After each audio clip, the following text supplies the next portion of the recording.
With 50 plus years of combined produce, supply chain, entrepreneurial, and business experience, Craig Slade and Ed Bertad discuss the impacts of fresh produce on their lives and health.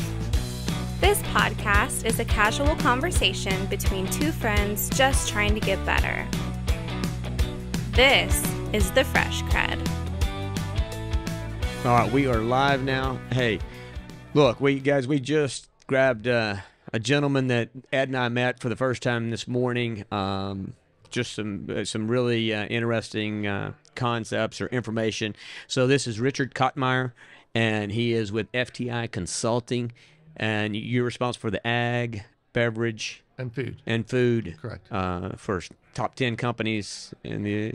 Yeah, we're a top 10 global consulting firm, New York Stock Exchange listed, 6,400 consultants, about $4 billion of revenue. Oh, wow. All right. So, and the thing is, he's got some amazing perspectives on just really, we talked a little bit earlier, Richard, about that me and Ed were talking about the food supply chain, right? And our business and what we're all in the ag space. And being what you do for a living, you've got an amazing perspective on what's going on globally. So this is going to be pretty much kind of you walking through that. I know you got a plane to catch, and I've just grabbed you out of the audience. So if you Maybe give me some highlights. Yeah, just the highlights and catch it. But I think it's everybody listening will fully be interested in what you got to say. So I think the most important thing for produce to understand today is that even if the conflict in the Ukraine ends today, you have 3.5 years of food inflation. You have the possibility of radically new supply chains, particularly with announcements that Russia may want to go and completely cut the Ukraine off from the Black Sea. That's just one thing, because you had food inflation already. And so you model what could happen to Europe, and quickly you see that you could have a 3, maybe 4% decline in GDP, which is huge. You see food inflation, which is worse by far than what we saw in 2008, which of course started the Arab Spring. So what does that mean for produce? Produce has a remarkable opportunity, actually. It has some risk. Small berry, in particular, would have some risk. But the upside is understanding what happened the last time American consumers were forced to trade down because of food inflation. And I think the most important thing to understand. Trade down meaning. Trade down, yes. So, for example, the classic example is if you were buying beef, you might buy pork. If you were buying pork, you might buy chicken. Right. Right. In other words, you are going to trade down. So we like to say that for the past, 5-6 years, we've been creating premium upon premium upon premium of food. This case, you're trading down from those premiums, right? So in the restaurant industry, you might have a favorite local restaurant, a little bit pricey. It might be going down to Applebee's. It might be from an Applebee's or what we call a quick casual to a quick serve restaurant that did phenomenally well during the last food inflation period. So what happens is the entire universe of people, from poor to very wealthy, will trade down. Even those that don't have to trade down, they will trade down. Food away from home will take a dive. Food at home will increase. But then there's a certain percent of that population who is moving from food away from home to food at home, trading down. Right. That's then going to trade up. Okay. In other words, they're going to say, look, I'm eating at home, I'm eating produce, but I want it better. Right. I'm eating pasta, I'm making pasta, but I want it better. On top of that, they're going to want it more convenient. That's what happens when you have inflation. You got to work a little harder. everything's a little more of a struggle. Everything's a little more stress. Doesn't matter if you're at, where you are in the food chain, pardon the pun, of economics. Everything's a little more stressful and convenience becomes important. But so does health. Health really takes off in periods of food inflation. Now, you might think that's the craziest thing, Rich. Yeah, I would think that would be opposite of it, yeah. That I'll just eat whatever calories I can find. And for a small percent of the population, that's true. But I think we're still at 86% total food security in the United States in terms of, last reports.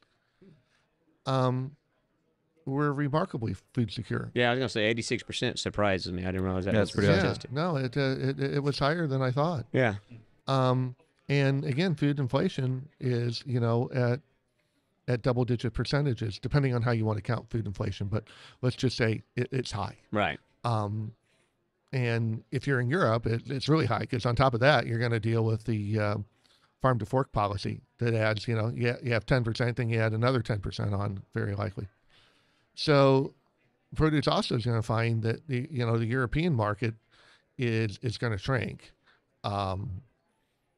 So there's going to be supply, right? Yeah. There's going to be supply. Where does Europe's produce, the produce that would go to Europe, go if indeed, you continue to put food inflation upon food inflation upon food inflation? And I see no indication that the European Union is going to pull back on its farm to fork policy, which is unfortunate. It's an environmental effort, if I'm not mistaken. That's correct. That's correct. So basically, it's part of the Green Deal, the Green Initiative. Right. It's largely tied to climate change. Right. And sustainability, and and it's pretty dramatic. Yeah. I'm not going to be pejorative, but it's certainly dramatic what they're doing, and it comes at a cost. And I think everyone needs to know, with food inflation coming to America, that it comes at a cost. When there's not enough fertilizer, it comes at a cost. Somebody goes hungry. Yeah.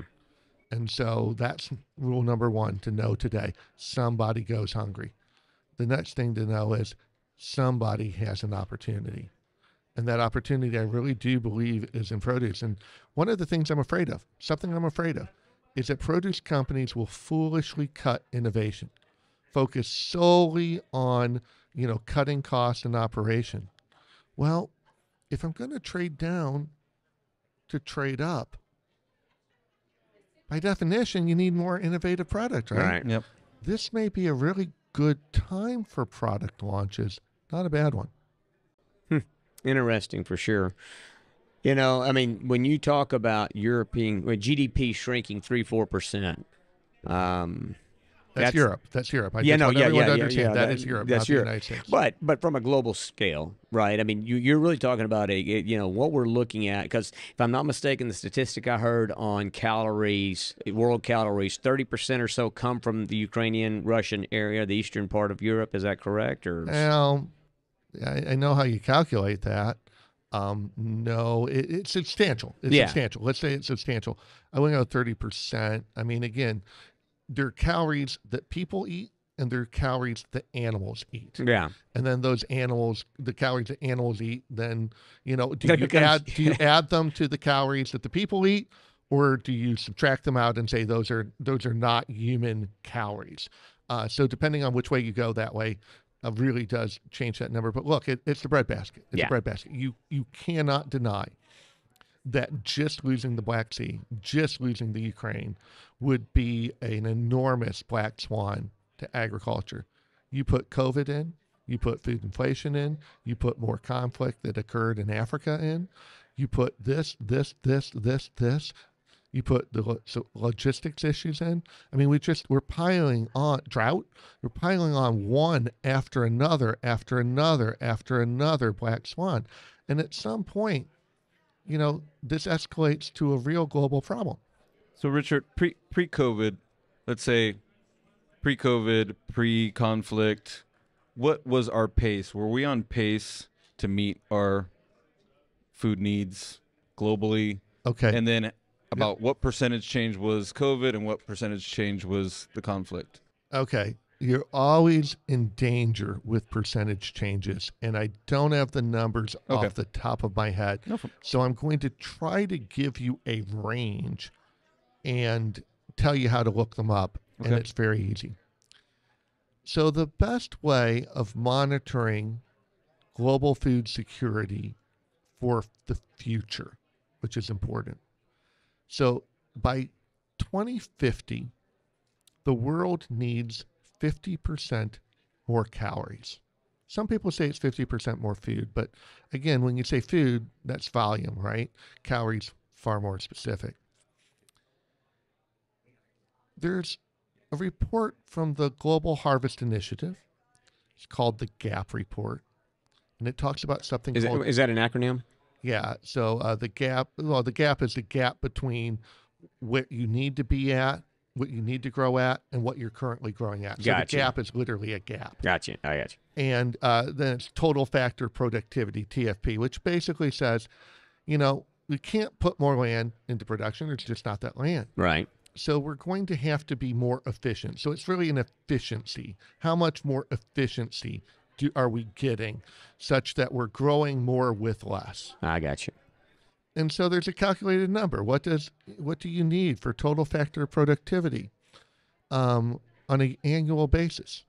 Now, before COVID, as you asked, we were not hitting the number. And a lot of times people say, well, we're close. Okay. Let's imagine for a minute that you're 1 degree off of center, off of north, right? And you're going to walk across your room. Big deal. Yeah.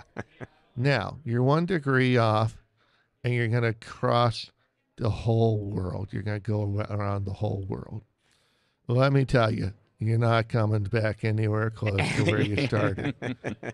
Yeah. So if we compound a little bit of loss of total factor productivity, we're not growing at the same rate. Right. Over a 50-year period, because I really think you need to go beyond 2050 to really look at 2070 too. But even 2050, you're looking at a 30-year period roughly. Little losses escalate very quickly, and that's why a conflict is going to be felt for a generation. And more importantly, it's not this year that's going to be the worst. No way. It's next. Next year, 2023 is what right, you're seeing. That's when the plant isn't going to happen, right? Yeah. That's when, some of the potash, it got out ahead of the conflict. 2023 is going to be a very, very hard year. Wow. And I'm worried for North Africa. I'm worried for West Africa. There were 6 conflicts, or successful, because there were a couple more. On average, it's about 1 to 2. So we are already in heightened conflict side. Now we're going to put on food inflation, which is worse than what happened in 2008. This could be the first of several conflicts that we see. Wow. Well, like I say, it's, we could... That's a lot to chew on. Yeah, I was going to say, just that little compact piece of information it's got obviously some scary statistics, some scary numbers, but, you did talk about the opportunities that exist. And we're going to all have to figure it out, but really appreciate you, giving us this few minutes. You bet. I'd say one thing. Yes, sir. One thing. In times of trouble, people care about their health. COVID proved that to the entire retail industry. Yeah. Well, produce did pretty well during COVID. This is another time of trouble. All right. Following a first one. This is a remarkably good time for the produce industry to pound home the theme of eat well, eat vegetables, eat well, eat fruit, right? Healthy living. That theme will play very, very well now. I love that. I love that as a great finish. I may take that tagline. That may become part of my eat well, eat vegetables. Right. Eat Absolutely. well, eat fruits. Right.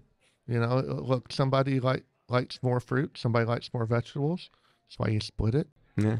But between fruit and vegetables, pretty much everyone has something that they like, right? For sure. And that something is generally a whole lot better than a lot of things that they eat. Better than the alternative. Absolutely. It's all comparison.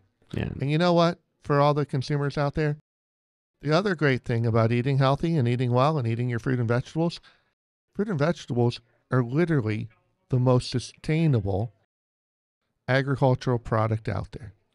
All you got to do is look at how much water it takes to grow a pound of a typical vegetable versus a typical oil seed for like cooking oil, a typical coarse seed for animal feed, or just an animal product, right? A lot of times you get this garbage of like Dirty Dozen, and I just want to scream at them and be like, hey, dummy, you grow the stuff in dirt, right? Good food grows in dirt. Yes. Dirty Dozen, dirt. Yeah. Where do you think you grow it? Dirt. You know what you used to play in until you became, video game junkies? No offense, video game junkies. Yeah, no. Look, I play video games. But I'm saying, we used to play in dirt. We knew what dirt was. We weren't afraid of dirt. I think I ate dirt. Yeah. And yeah, I did too. A couple of fights, I guess. The other thing is, literally, Environmental Working Group, by your standards, a ding dong is less dirty than a strawberry. Now think about the absurdity of this. Are you going to eat a ding dong rather than a strawberry? No, I mean, if you do that, you're the ding dong. You're the ding dong. So literally, the whole concept of the Dirty Dozen is ding dong logic. I think you're pretty passionate about that whole Dirty Dozen. It's the most fabricated marketing that I've seen in a long time. It's a great fundraiser. That's all it's good for. Got you. I'm going to write ding dong logic down. Ding dong logic. You're a ding dong if you use a ding dong logic. The Dirty Dozen is ding dong logic, pure and simple. Hey, look, that's got rhymes. The Dirty Dozen is a ding dong logic. That could be a song, kind of. We'll work on that. Hey, Richard, thank you so very much, man. I appreciate it. We hope to catch you again sometime, right? Picture real quick before you leave. You got it. Thank you, sir.